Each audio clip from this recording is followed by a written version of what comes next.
Ovo može pokrenuti i potpuno uspavane orhideje.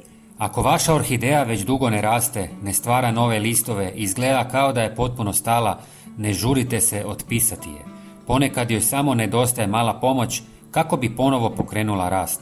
U ovom videu pokazat ću vam jednostavnu domaću prihranu koja može pomoći orhideji da ojača korijene, razvije zdrave listove i s vremenom ponovo pripremi nove cvjetne stapke. Za početak uzmite 2 režnja češnjaka. Češnjak je zanimljiv sastojak jer sadrži prirodne spojeve koji mogu pomoći u održavanju zdravog okruženja oko korijena. Osim toga, ima blaga antibakterijska svojstva koja mogu pomoći da se u supstratu smanji razvoj nepoželjnih mikroorganizama.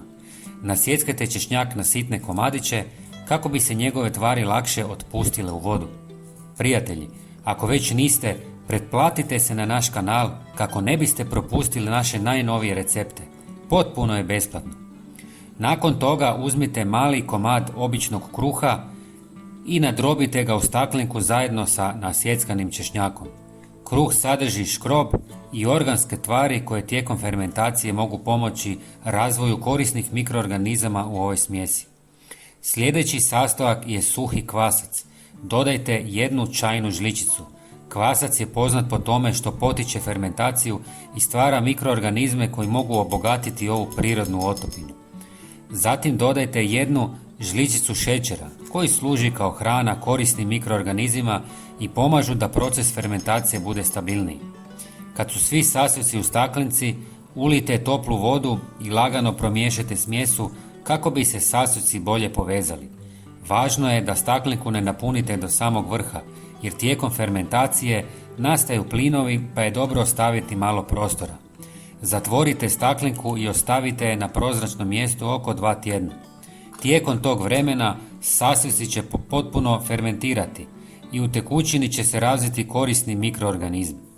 Nakon 2 tjedna smjesa je spremna za korištenje. Prvo ju procijedite.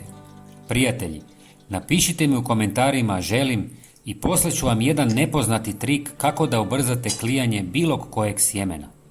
Za jednu primjenu uzmite oko 50 ml ove fermentirane tekućine i pomiješajte je s 1 litrom vode. Tako ćete dobiti blagu prirodnu otopinu pogodnu za orhideje. Ovu prihranu dovoljno je koristiti otprilike 2 puta mjesečno, naizmjenično s obilnim zalijevanjem. Strpljenje je uvijek važan dio njege biljaka. Kad se biljci pruže stabilni uvjeti i blaga prirodna prihrana, ona često uzvrati zdravim rastom i elegantnim cvjetovima koji dugo ukrašavaju prostor.